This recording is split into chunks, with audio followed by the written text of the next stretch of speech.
तो यहाँ पर देखिए आपके लिए लेकर आ गए हैं बहुत ही इंपॉर्टेंट वीडियो और बहुत ही महत्वपूर्ण वीडियो, ध्यान दीजिएगा। जैसा कि आप सभी लोग को मालूम था कि मैंने आपके लिए मॉडल पेपर अब बनाना शुरू कर दिया है और आपके लिए टीम लग गई है जो कि मॉडल पेपर बना रही है। तो आपके लिए देखिए पूरा का पूरा सोल्यूशन यहाँ पर आपको मिलेगा, ठीक है ना। अब इस पेपर का पूरा आज मैं सोल्यूशन करवाने वाला हूँ, फुल सोल्यूशन आपको मिलेगा। वीडियो थोड़ी लंबी होगी लेकिन अब आप लोग रुके रहेंगे तभी मैं आपको इसका पूरा का पूरा सोल्यूशन मैं आपको बताऊंगा, ठीक है ना। तो 801 DK आपके लिए मॉडल पेपर है जो कि बेहद बेहद इंपॉर्टेंट है और बेहद ही महत्वपूर्ण है। इसमें मुद्रित पृष्ठों की संख्या आपको 19 होगी जो कि मॉडल पेपर मिलेगा, ठीक। लेकिन इसमें आपको फुल सोल्यूशन मिलेगा, एक भी प्रश्न छोड़ा नहीं जाएगा, सभी प्रश्नों का इसमें आपको उत्तर देखने को मिलेगा, ठीक। और आप लोग भी हमारे साथ साथ इसका उत्तर देते चलिएगा। ऐसा नहीं है कि आप लोग उत्तर नहीं देंगे, आप लोग भी हमारे साथ साथ इसका भी आंसर देते चलिएगा ताकि आप अपना भी परीक्षण कर सकें, ठीक है ना। तो चलिए ध्यान दीजिएगा, सभी लोग अच्छी तरीके से हमारी बात को अच्छी तरीके से नोटिस करिएगा। यहाँ पर ध्यान दीजिएगा, पूर्णांक आपका 70 नंबर का होगा क्योंकि थ्योरेटिकल होता है 70 नंबर, प्लस 30 नंबर आपका क्या होता है, प्रैक्टिकल होता है। क्या होता है, प्रैक्टिकल होता है, ठीक। ये आपके लिए होता है जो कि बेहद इंपॉर्टेंट है। उसके बाद समय 3 घंटे 15 मिनट आपको दिया जाएगा। कितना समय, 3 घंटे 15 मिनट आपको दिया जाएगा जो कि बेहद इंपॉर्टेंट और बेहद ही महत्वपूर्ण है, ठीक है ना। अब देखिए, प्रारंभ के 15 मिनट परीक्षार्थियों को प्रश्न पत्र पढ़ने के लिए निर्धारित है। शुरू के जो 15 मिनट होंगे ना, वो प्रश्न पत्र आपके लिए पढ़ने के लिए निर्धारित है। निर्देश की बात करेंगे, सभी प्रश्न आपके लिए करना अनिवार्य होगा और इस प्रश्न पत्र के 2 खंड होंगे, खंड अ और खंड ब, ठीक। कहने का मतलब जो आपके खंड होंगे, खंड अ में आपके लिए बहुविकल्पी प्रश्न मेरे पर बच्चा लोग पूछा जाएगा, आप सभी को मालूम है, ठीक है ना। तो अब आप लिखिए, अब आपके लिए क्लासेस जो मॉडल पेपर सोल्यूशन होगा ना, बिल्कुल लाइव भी क्लास अब आपके लिए आने वाली है, बस 10 से 15 दिन पूरा सेटअप हो जाएगा उसका भी। तो आपको देखिए अभी पूरे का पूरे मॉडल पेपर का तैयारी कराई जा रही है, ठीक है ना। खंड अ में आपके 20 बहुविकल्पी प्रश्न होंगे जो कि जिनके उत्तर आपको OMR सीट में देना होगा। किस में देना होगा, OMR सीट में देना होगा, ठीक है ना। ये आपके लिए बेहद इंपॉर्टेंट है, बेहद ही महत्वपूर्ण है। उसके बाद ध्यान दीजिएगा, अब देखिए आपके लिए क्या हो जाएगा, खंड अ के प्रत्येक प्रश्न का निर्देश पढ़कर केवल प्रदत्त OMR सीट में उत्तर पृथक पर ही आपको उत्तर देना। OMR सीट पर उत्तर पृथक पर उत्तर देने के पश्चात उसे काटे नहीं, न ही इरेजर करे अथवा ना ही व्हाइटनर का प्रयोग करे। कहने का मतलब ध्यान दीजिएगा, जो आपके पास क्या मिलेगी, जो आपके पास वो मिलेगी। ध्यान दीजिएगा, जो आपके पास OMR सीट मिलेगी ना, उस OMR सीट में ना आपको काटना है, एक बार आपने गोला कर दिया न इसे आपको काटना है, न मिटाना है और ना ही इसमें आपको वाइटनर का प्रयोग करना है, ठीक है ना। वाइटनर का प्रयोग नहीं करना है, ठीक। प्रश्न के अंक उसके सम्मुख अंकित हैं और खंड य में 50 अंक के वर्णनात्मक प्रश्न आपके होंगे। खंड जो यहाँ पे खंड ब होगा, तो खंड ब में आपके 50 अंक के वर्णनात्मक प्रश्न होंगे, ठीक है ना। खंड में सभी प्रश्नों के उत्तर एक साथ ही आपको करना है, सभी प्रश्नों के उत्तर एक साथ करना है और प्रश्न को आरंभ कीजिए अंतिम तक प्रश्न करते चले जाइए, जो प्रश्न आता हो उसे समय नष्ट ना कीजिए, ठीक है ना। अब देखिए खंड अ की बात करेंगे, ठीक है ना। अब इसको सॉल्व करेंगे अच्छी तरीके से और सभी लोग क्या करेंगे, क्वेश्चन को देखेंगे और इसका आंसर भी देने का प्रयास करेंगे, ठीक है ना। जितने भी बच्चे हमारे साथ जुड़ेंगे ना, सभी लोग आंसर देने का भी प्रयास करेंगे, ठीक है ना। तो मेरे प्यारे बच्चा लोग, आपके लिए इतनी ज़्यादा मेहनत की जा रही है कि आप लोग भी यहाँ पर थोड़ा सपोर्ट करेंगे तो ज़्यादा बेटर रहेगा। पहला बहुविकल्पी प्रश्न की बात करेंगे। बहुविकल्पी प्रश्न में देखिए, आचार्य रामचंद्र शुक्ल किस युग के लेखक हैं। जो आचार्य रामचंद्र शुक्ल है ना, वह किस युग के लेखक हैं। 4 ऑप्शन आपको देखने को मिलेगा, शुक्ल युग, द्विवेदी युग, शुक्लोत्तर युग या भारतेंदु युग। तो यहाँ पर अगर आंसर की बात करें मेरे प्यारे बच्चा लोग, इसका आंसर क्या हो जाएगा, ध्यान दीजिएगा, इसका आंसर आपका हो जाएगा शुक्ल युग। क्या हो जाएगा, जो आचार्य रामचंद्र शुक्ल थे ना, वो किस युग के लेखक थे, वह शुक्ल युग के लेखक थे। कहाँ के, शुक्ल युग के लेखक थे, ठीक है ना। अगला अगला प्रश्न है, गबन किस विधा की रचना है। 4 ऑप्शन आपको इसमें देखने को मिलेगा, नाटक, एकांकी, उपन्यास या कहानी। तो आंसर की बात करेंगे, आंसर इसमें आपका क्या हो जाएगा, सभी लोग देख, गबन जो है ना, गबन मुंशी प्रेमचंद्र द्वारा लिखित एक उपन्यास उनकी है। उपन्यास इन्होंने बताया था, एक उपन्यास है, ठीक है ना। ये आपको लिख देना है। तो आंसर आपका C नंबर सही हो जाएगा। कंकाल के लेखक कौन है? कंकाल के लेखक कौन है ये आपको बताना है। तो कंकाल के लेखक, अगर कंकाल की बात करें, 4 ऑप्शन आपको देखने को मिल रहा है। आप सभी लोग आंसर इसका भी दीजिएगा कि इसका आंसर क्या होगा। मुंशी प्रेमचंद्र का, जयशंकर प्रसाद का और निराला का या रामचंद्र शुक्ल का। तो आंसर क्या हो जाएगा? जयशंकर प्रसाद जी का। किसका?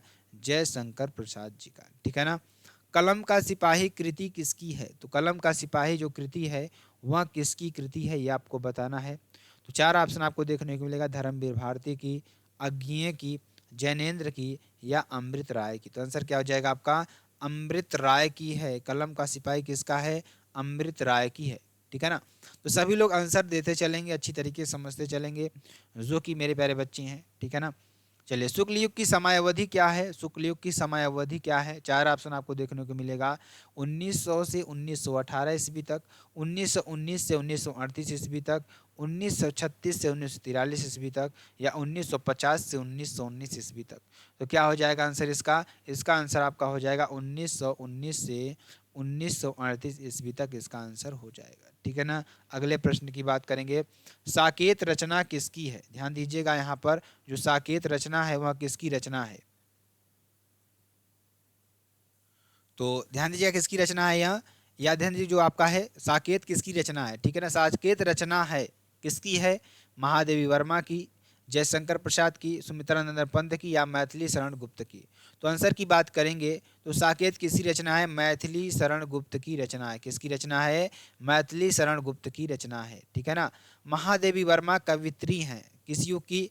आधुनिक युग की, या ध्यान दीजिएगा आधुनिक युग की, या द्विवेदी युग की, या छायावाद युग की, या प्रयोगवाद युग की। तो आंसर क्या हो जाएगा आपका? आधुनिक युग। क्या हो जाएगा इसका आंसर? आधुनिक युग इसका आंसर आपका हो जाएगा, ठीक है ना। गंगा लहरी रचना है, गंगा लहरी किसकी रचना है? ध्यान दीजिएगा, पद्माकर की, बिहारी की, पंडित जगन्नाथ मिश्र की या मती राम की। तो आंसर क्या हो जाएगा? पंडित जगन्नाथ मिश्र की। किसका हो जाएगा? पंडित जगन्नाथ मिश्र का आंसर हो जाएगा, ठीक है ना। अगला प्रश्न, आधुनिक काल की समय सीमा है, तो आधुनिक काल की जो समय सीमा है वह क्या है?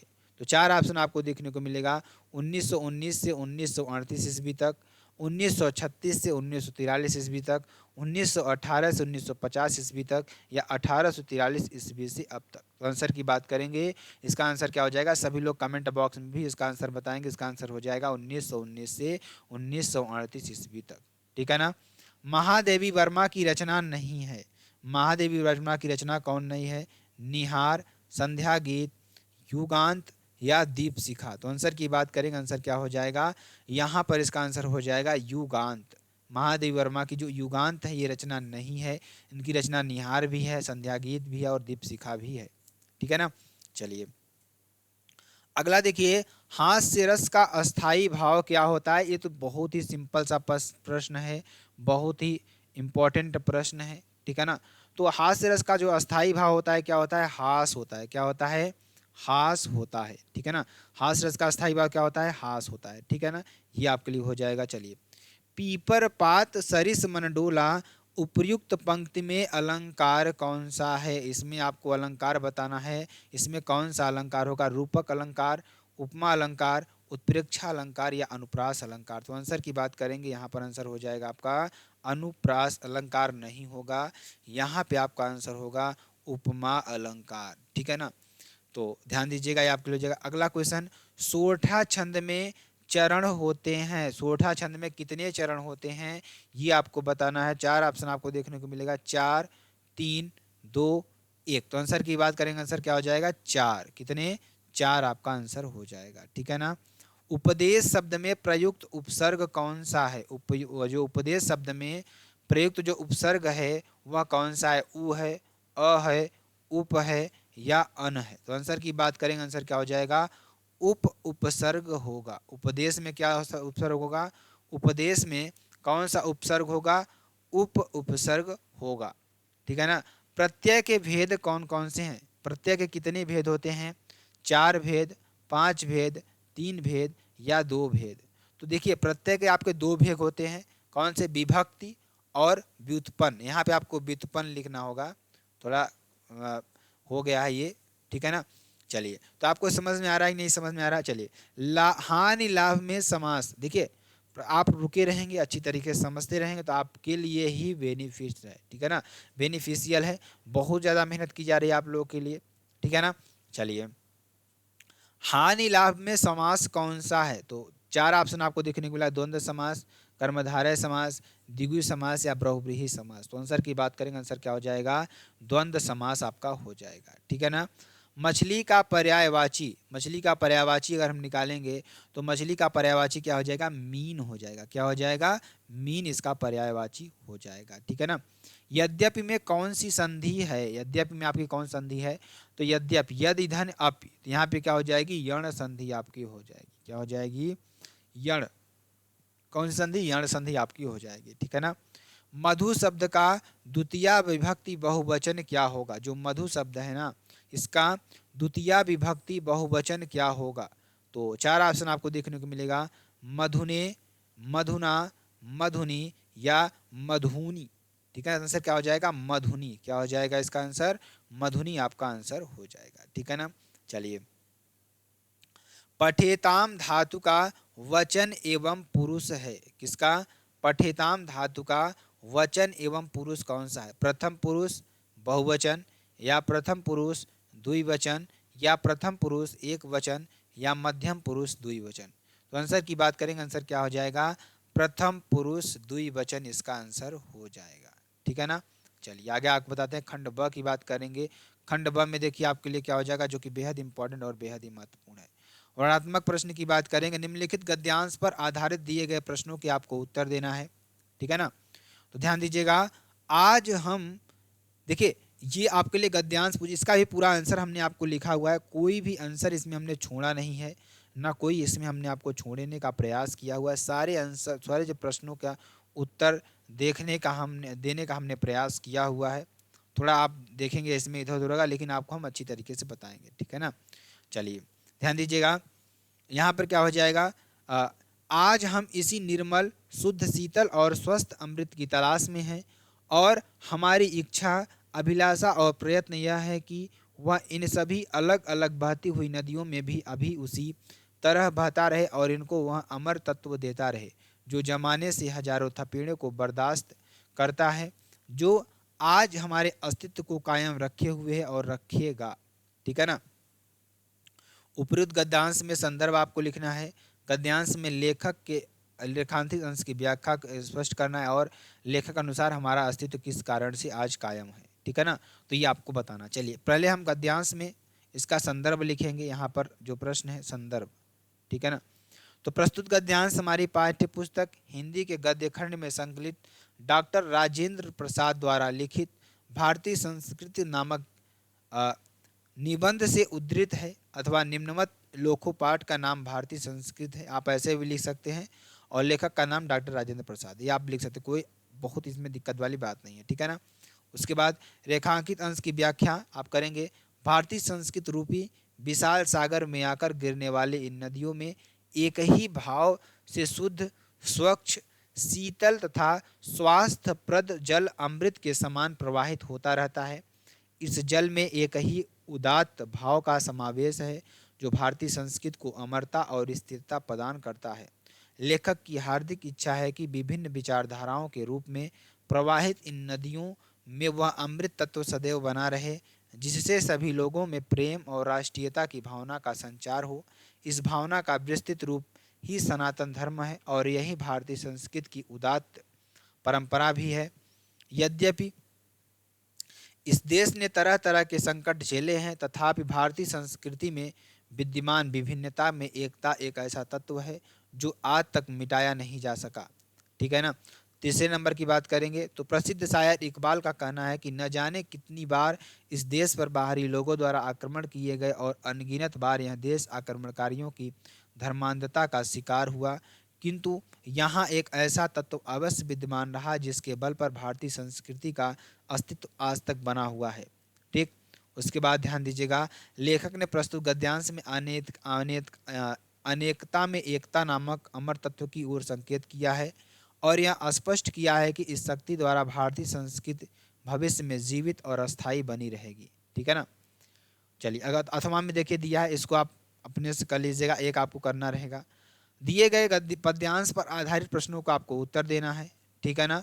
तो निर्गुण कौन देश के बासी, मधुकर कही समुझाए सौदे, बूझति साँच न हासी, कौ है जनक कौन है जननी, कौन नारी को दासी, कैसे बरन भेष है कैसो, की रस में अभिलाषी, पावेगा पुन कियु आप नरना, जो करे करेगा गासी, सुनत मौन है रहा बावरी, सुर सबे मतिनासी। ठीक है ना, ये आपके लिए हो जाएगा। तो इसका संदर्भ देखिए, पहले इसमें प्रश्न पूछ रहा है रेखांकित पद्यांश का संदर्भ लिखिए, रेखांकित अंश की व्याख्या कीजिए, मधुकर शब्द का क्या अर्थ है ये आपको बताना है। ठीक, पहला संदर्भ लिखेंगे। तो प्रस्तुत पद्यांश हमारी पाठ्य पुस्तक हिंदी के काव्य खंड में पद शीर्षक से उद्धृत है, जो कि सूर सागर नामक ग्रंथ से लिया गया, जिसके रचयिता सूरदास जी। आप इस तरीके से लिख सकते हैं, ठीक है ना। और यहाँ आगे लिख सकते हैं, ठीक है ना।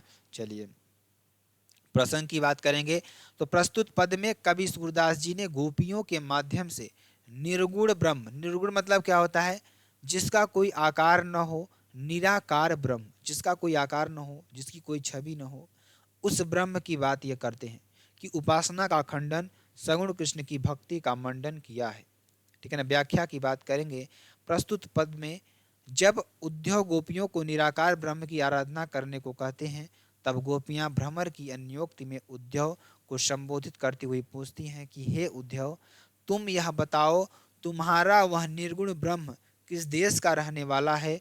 हम आपको कसम दिलाकर सचमुच पूछ रही हैं, कोई हंसी मजाक नहीं कर रही। आप यह बतलाओ कि उस निर्गुण का पिता कौन है, उसकी माता का क्या नाम है, उसकी पत्नी और दासियां कौन कौन है, उस निर्गुण ब्रह्म का रंग कैसा है, उसकी वेशभूषा कैसी है और उसकी किस रस में रुचि है।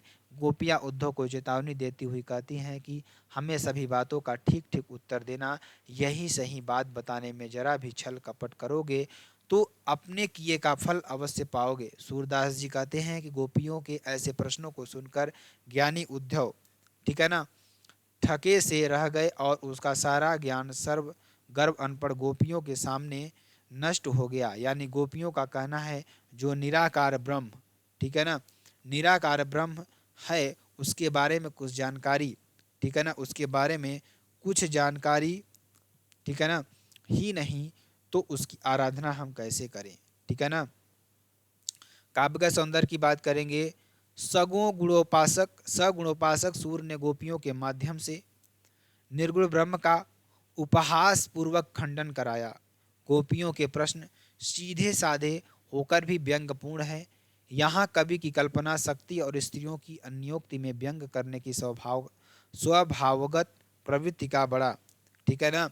तो यहाँ पर ध्यान दीजिएगा, बहुत इंपॉर्टेंट, प्रवृत्ति का बड़ा ही मनोवैज्ञानिक, ठीक है ना, मनोवैज्ञानिक आगे क्या है, चित्रण हुआ है। ऐसे मगर भाषा की बात करें तो भाषा की बात करेंगे तो क्या है, भाषा की बात करेंगे तो यहाँ पर भाषा सरल भाषा है, ब्रज भाषा, और शैली मुक्तक है, रस वियोग श्रृंगार एवं हास्य है, छंद गेय पद है, गुण माधुर्य है, ठीक है ना।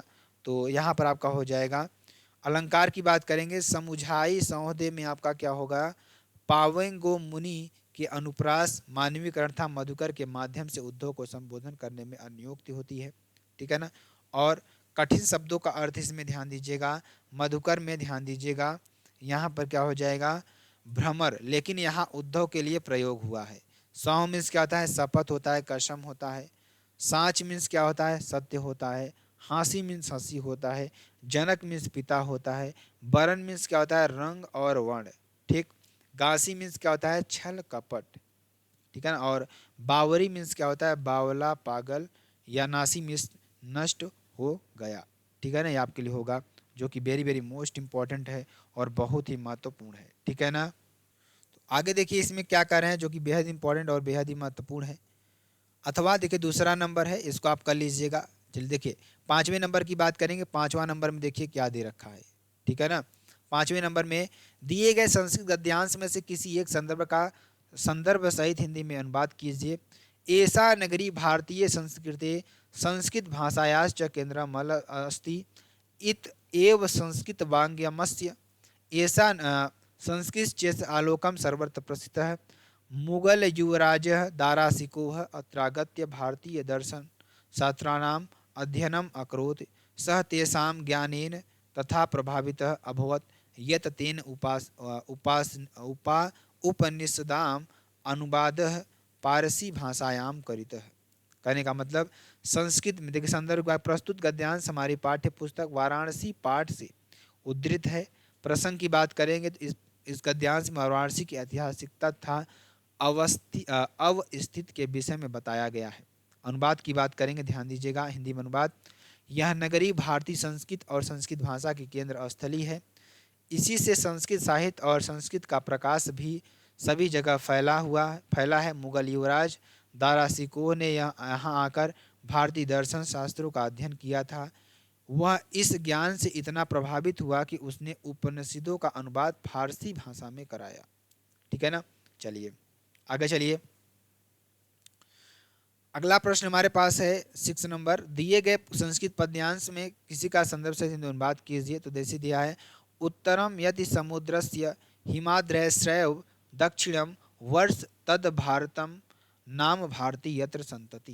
तो हिंदी में भावार्थ क्या हो जाएगा, समुद्र में उत्तर में और हिमालय में दक्षिण में जो भूमि स्थित है उसे भारत भूमि कहते हैं और इस पवित्र भूमि पर निवास करने वाले वासियों को भारतीय कहा जाता है। इसका अर्थ यही है।